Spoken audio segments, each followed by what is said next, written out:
በባህር ዳር ከተማ ድባንቂ እየተባለ በሚጠራው አካባቢ በሚገኘው የአገዛዙ ወታደራዊ ካምፕ ውስጥ በመቶዎች የሚቆጠሩ ንጹሃኖች ታፍነው እንደሚገኙና ከታፋኞች መካከልም በርካቶች ለአካል ጉዳት መዳረጋቸው ተገልጿል።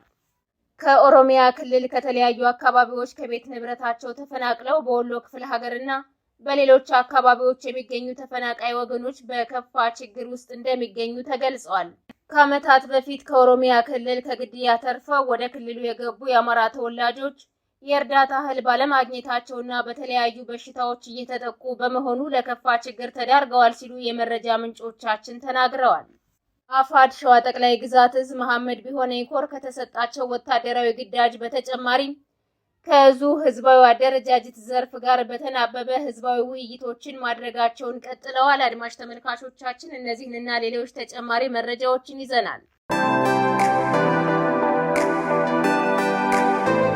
ሰላም ጤና ይስጥልን። የጥቁር አንበሳ ሚዲያ አድማጭ ተመልካቾቻችን እንደምን አምሽታችኋል? ዕለተ ቅዳሜ ሰኔ 7 2017 ዓ.ም መረጃዎችን ይዘን ቀርበናል። ከዜናዎቹ ጋር ሰናይት አያሌው ነኝ። አብራችሁን ቆዩ። ወደ ዝርዝር መረጃዎች አልፋለሁ። በባህር ዳር ከተማ ድባንቂ እየተባለ በሚጠራው አካባቢ በሚገኘው የአገዛዙ ወታደራዊ ካምፕ ውስጥ በመቶዎች የሚቆጠሩ ንጹሃኖች ታፍነው እንደሚገኙና ከታፋኞች መካከል በርካቶች ለአካል ጉዳተኝነት እንደተዳረጉ ተገልጸዋል። የአገዛዙ ወታደሮች ከከተማዋ በአራት አቅጣጫዎች ከሚገኙ ኬላዎችና ከስራ ቦታቸው እንዲሁም ከመኖሪያ ቤታቸው በማፈን ወደ ወታደራዊ ካምፕ በመውሰድ ከፍተኛ ድብደባ በመፈጸም ካምፕ ውስጥ በማፈን ግፍ እየፈጸሙባቸው እንደሚገኙ የመረጃ ምንጮቻችን ለሚዲያችን ተናግረዋል።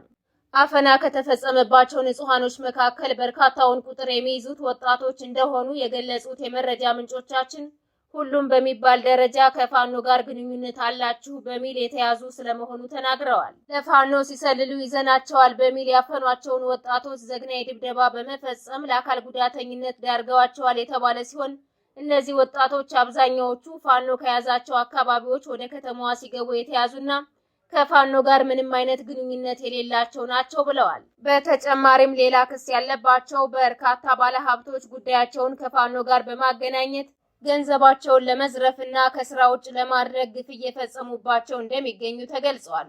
ለሁለት ዓመታት በቀጠለው ጦርነት በዚህ ወታደራዊ ካምፕ ውስጥ የሚታሰሩ ወጣቶች በየጊዜው ቁጥራቸው እየጨመረ እንደሚገኝ የገለጹት ምንጮቻችን ገንዘብ ከፍለው የሚወጡ ቢኖሩም አዳዲስ እስረኞች በሚሊሻና በአድማ ብተና ኃይሎች እንዲገቡ ይደረጋል ብለዋል። በተያያዘ በባህር ዳር ከተማ አባይ ማዶ ቀበሌ 11 ተብሎ በሚጠራው አካባቢ ሁለት ንጹሃኖች ትናንት በሚሊሻና በአድማ ብተና ኃይሎች ከተያዙ በኋላ አድራሻቸው ስለመጥፋቱ ምንጮቻችን ጨምረው ገልጸዋል።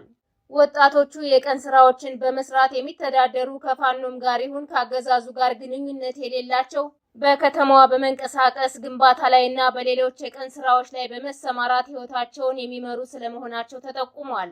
አገዛዙ በተለያዩ አካባቢዎች ወጣቶችን አፍኖ የመሰወር መግደልና ማሰር የዘወትር ተግባሩ መሆኑ ይታወቃል።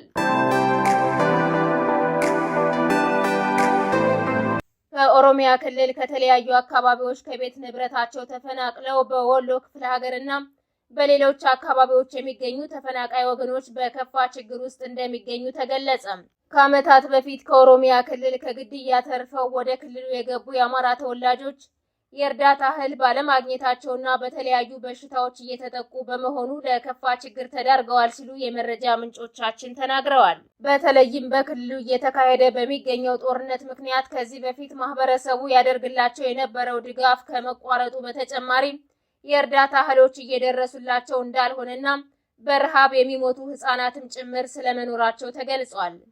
እንዲሁም አሁን ላይ ወቅቱ የዝናብ ነው የሚሉት የመረጃ ምንጮች በበርካታ አካባቢዎች ተፈናቃዮች መጠለያ ካምፕ እንኳን እንደሌላቸው ገልጸዋል። የተፈናቃይ መጠለያ ካምፖች ከማርጀታቸው የተነሳ በፀሐይና በዝናብ ጉዳት ደርሶባቸው አገልግሎት ለመስጠት እንዳልቻሉም ተጠቁሟል። በዚህም ተፈናቃይ ወገኖች መጠለያ ካምፕ ደራሽ እህልና መድኃኒት ባለማግኘታቸው በከፍተኛ ችግር ውስጥ እንደሚገኙ ተገልጿል።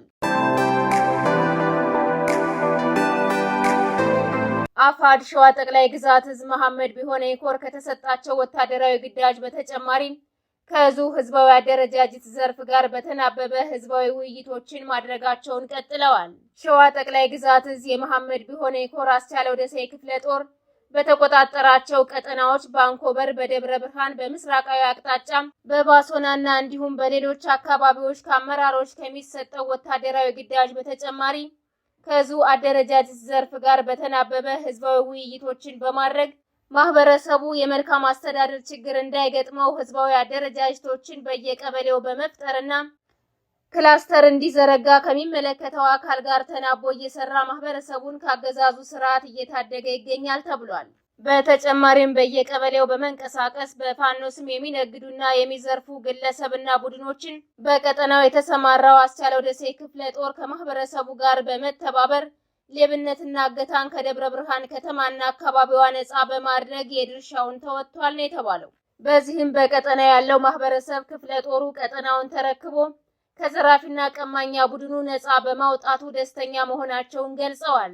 ይህ በእንዲህ እንዳለ የአፋድ ሸዋ ጠቅላይ ግዛት እዝ ነፃ ባወጣቸው ቀጠናዎች የስድስተኛ ክፍል ፈተና ማጠናቀቁን የዙ ማህበራዊ ጉዳዮች መምሪያ ኃላፊ አስታውቋል። አፋድ ሸዋ ጠቅላይ ግዛት እዝ በሸዋ ጠቅላይ ግዛት 4 አውራጃዎች ውስጥ በሚገኙ ነፃ ቀጠናዎች ወይም ክላስተሮች የስድስተኛ ክፍል ፈተና መሰጠቱን የአማራ ፋኖ ሸዋ ጠቅላይ ግዛት እዝ ማህበራዊ ጉዳዮች መምሪያ ኃላፊ ኢንጂነር ካሳሁን ቸምባ ገልጸዋል። ባለፉት 2 ቀናት የስምንተኛ ክፍል ፈተና እንዲሰጥ መደረጉ ይታወቃል። ከስምንተኛ ክፍል ቀጥሎ የተሰጠው የስድስተኛ ክፍል ፈተና በአፋድ ሸዋ ጠቅላይ ግዛት እዝ ክትትልና ቁጥጥር በሰላም መጠናቀቁ ተገልጿል።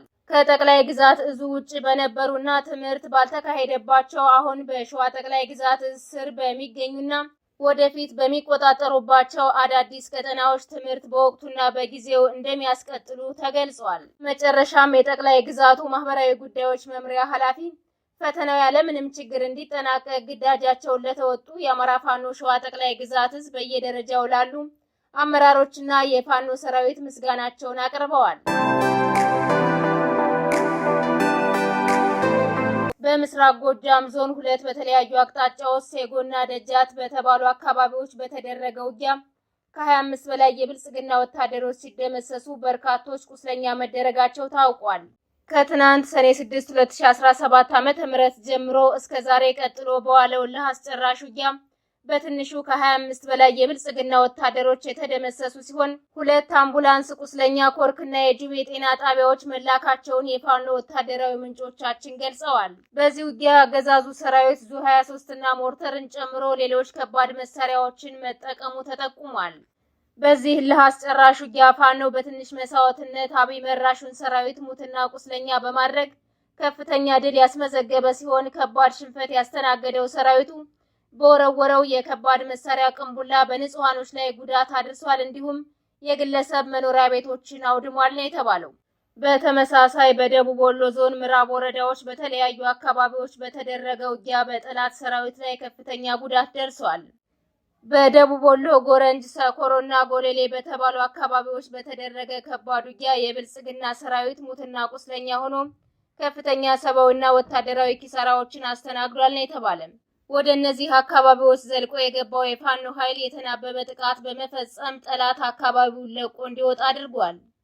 በዚህ ተጋድሎ ያገዛዙ ወታደሮች ኬላ ዘርግተው ተሽከርካሪዎችን ሲዘርፉበት የነበረውን ኬላ በፋኖ ቁጥጥር ስር መዋሉም ተጠቁሟል። የተወደዳችሁና የተከበራችሁ አድማጭ ተመልካቾቻችን ለዛሬ ያዝንላችሁ መረጃዎች እነዚህን ይመስሉ ነበር። የዩቲዩብ ቻናላችንን ላይክ፣ ሼር፣ ሰብስክራይብ እንድታደርጉ በአክብሮት እንጠይቃለን።